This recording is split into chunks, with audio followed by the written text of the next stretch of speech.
Hi guys, I'm back again with another Louis Vuitton handbag. This is a vintage Petite Noe handbag in epi leather.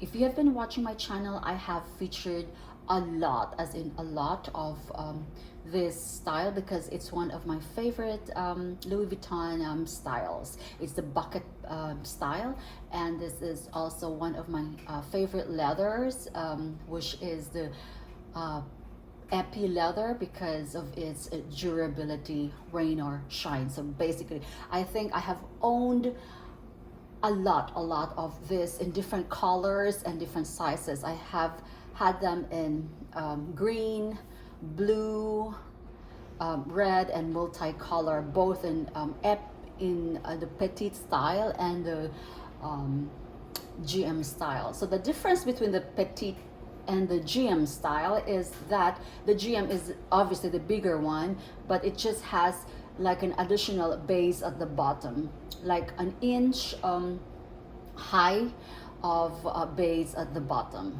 So if you've been reading the history of this channel, this was history of Louis Vuitton on this particular bag or style of bag is that it was originally made to carry bottles of wine, so probably like 4 or 5 bottles of wine at a time. So that's it, but you're probably sick of it because you know there are a lot of reviews online about that. Anyway, let's look at the measurements. And this is probably approximately 12 inches in length and 10 inches in height. So this is the bucket bag or the drawstring bag.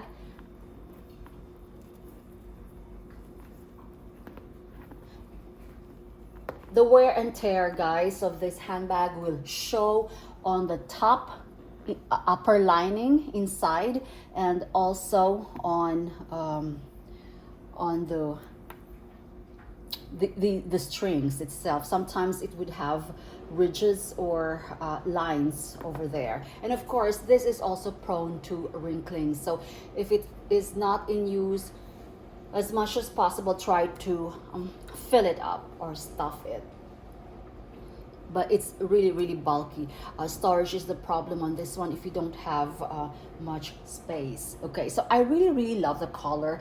This is not the bright yellow color because there is another shade of Louis Vuitton epi which is like bright yellow or almost yellow greenish, but this one is yellow with a tinge of orange, something like that. Okay, so of course that's the very subtle LV over there. I love this because it doesn't scream of Louis Vuitton, but everybody knows what it is. And this leather, I'm not sure if it is widely copied, so there. And that's the back. And of course, let me just show you the rings would have Louis Vuitton. Okay, and also the tiny rivet over here. I like to show all the features because especially for first time Louis Vuitton buyers, so they would know what to look for. Okay, and here it says Louis Vuitton Paris, made in France. Sometimes they would have it on the handle. Also here, Louis Vuitton Paris, then made in France. Okay, so I bought this online, guys. Of course, it's a second-hand item, but this is just my first color Louis Vuitton in this color. I've never owned a bright Louis Vuitton color. It's always red, blue, green, and those stuff. But anyway, those colors. But one thing to look out for also if you're buying a vintage Noe is, especially in this leather, is that because the sealant on the sides This has a perfect seal, by the way. That's why I bought it. Is the problem is sometimes this will have ridges. Sorry, my hands right now are very dry because I have just been washing all day. so so that's what you have to look out for. But this one is perfect. It didn't break at all.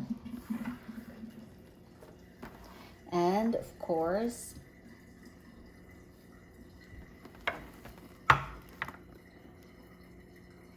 okay, and the base, of course, is just plain. It's plain, and the only noticeable wear on this is, of course, a little wrinkling on that part, which is okay. And there's a little oh, it is also prone to scratches, but of course it's not as obvious as, you know, as a plain leather. The plain leather. Okay, so this is what I'm talking about. It will have ridges in the mouth or wrinkling. That's where you will see most of the wear and tear. And of course, you have to make sure that your strings are not damaged, or because some of them are so dry that they've become cracked. Okay, so this has a purple lining. It's almost like what kind of lining is this? I'm not really sure. I think they say Alcantara, but I'm not really sure. It's like a velvety lining. Okay, and this is the wear and tear that I'm talking about. You can actually pull this all the way out, but I'm not gonna do that. If you want to clean this entirely, pull it all the way out, because it will. You can do that. All right. It has a base. It has like a paper-like base here. Oh, I don't think I did a good job here. There are still spots there, but that's fine. Maybe I could give it another go and make it perfect. And there is a there's like a key where you attach your key rings or whatever, and you look for the serial number over here at the base. Okay. Oh geez, I can't. It's very hard to. It's AR09. Is it 9? This was in September of 1995. Okay, so that's where you look for the. That's where you find the serial number in this one. This is a very simple bag, and this is how I like to close it. Oh dear. I just do this so it's less friction, just like that. Because it's top open, but you can still, you know, I don't make it really tight because I could still dig in or reach in, so it's not a problem. The only problem with this, of course, it doesn't have any security inside, or any pocket inside where you can put your valuables. So however, you can attach like a wristlet over here, and yeah, so there you go. I just love the color. Do they call it tangerine? It could be, but it's yeah, it's this is a really nice investment. And I mean, when it comes to functionality, it's a nice investment. And unless it is in mint condition, then you can you know, resell it for a higher, for a profit.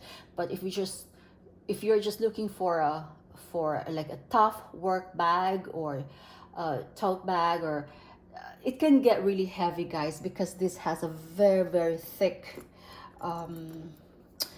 this one can get heavy, and sometimes it can get uncomfortable. So there you go. I'm still waiting for another handbag. It's an Alma in this color and shade. So say, that's gonna be next. Okay. Okay, bye.